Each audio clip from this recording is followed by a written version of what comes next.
J'ai passé 3 mois de prison au Maroc juste pour avoir porté un maillot du Sénégal. Je viens d'être libéré, il faut que je vous explique. Moi, c'est Lies, j'habite à Paris, je suis français d'origine algérienne et je suis passionné de football. En janvier, je pars en vacances au Maroc avec ma mère, ma petite sœur et mon frère pour visiter le pays et suivre la CAN. Le tournoi s'est bien passé, on a vu plein de matchs, des stades magnifiques et le peuple marocain nous a très bien accueillis. On supporte le Sénégal car mon grand frère est l'un des entraîneurs adjoints. Le soir de la finale, on est dans la tribune sénégalaise et moi je porte mon maillot du Sénégal comme à chaque match. Comme vous savez, le match est tendu, normal, c'est une finale. Dernière minute, un pénalty contesté pour le Maroc, ça s'échauffe et ça éclate entre stadiers et quelques supporters sénégalais. Moi, je ne bouge pas. Je suis à ma place à 10 rangs de la pelouse en train de filmer. Le cam finit par revenir, les supporters sont embarqués. Et en prolongation, Pape Gueye marque, il délivre le Sénégal. C'est à ce moment-là que je réalise que mon frère va devenir champion d'Afrique. C'est la folie, tout le monde saute, tout le monde chante, tout le monde danse. Même ma mère participe à la fête. Le Sénégal est champion. C'est là que tout commence pour moi. Quelques minutes après la fin du match, alors qu'on attend la remise du trophée, 2 policiers en civil marocain s'approchent de moi dans la tribune. D'abord, ils me parlent en arabe. Moi, je leur dis désolé, je comprends pas. Puis en français. On peut te poser une question vite fait? T'inquiète, c'est juste pour des renseignements. Moi, je les suis. On monte les escaliers. D'un coup, 10 policiers me sautent dessus, me frappent et m'emmènent de force au poste. Au poste du stade, j'attends pendant longtemps. Tout le monde est énervé parce que le Maroc vient de perdre la finale. Et quand on m'interroge enfin, j'explique tout. Voilà, je suis venu en famille, pourquoi je portais le maillot du Sénégal, je montre mon passeport français. Le policier, il me dit, eh oui, et ta mère, elle est française, mais elle est née où?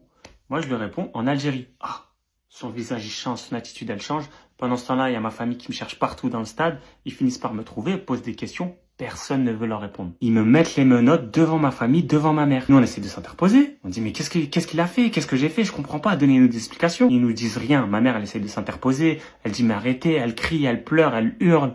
Moi, j'ai cru qu'elle allait faire un malaise. Ou elle allait recevoir un mauvais coup. Finalement, ils me jettent dans le fourgon. Direction la garde à vue. Et le lendemain, on m'annonce que j'ai frappé un policier, je suis rentré sur la pelouse, j'ai cassé du matériel et j'ai lancé une bouteille. J'ai travaillé 3 ans dans un stade, montrez-moi les caméras, c'est impossible de mentir dans un stade. Je leur dis chauffe, chauffe, chauffe caméra. On me répète t'inquiète, demain tu sors. Pendant 2 jours, c'est la même phrase. Ils savent que j'ai rien fait. Ils mettent même plus les menottes, hein. Et à la fin de la journée, avec les 18 Sénégalais, ils nous remettent les menottes. On se dit bon, on va dormir au commissariat pour être présenté devant le juge le lendemain. Mais le trajet, il dure trop longtemps. Au début, je me dis c'est bizarre, pourquoi c'est si long? Et puis d'un coup, on comprend. On va pas au commissariat, on va en prison. Je réalise que mon cauchemar ne fait que commencer. Un cauchemar qui va pas durer une nuit, mais qui va durer 3 mois. J'ai fait 2 prisons à l'isolement, 8 fois au tribunal. Une condamnation sans preuve dans un stade doté de 800 caméras. Mon anniversaire, le ramadan, l'Aïd derrière les barreaux. Mon nom dans tous les médias. Mais aussi le cas et le jugement des 18 supporters sénégalais. J'ai tout vu, j'ai tout entendu. Si ça vous intéresse, je vais tout vous raconter.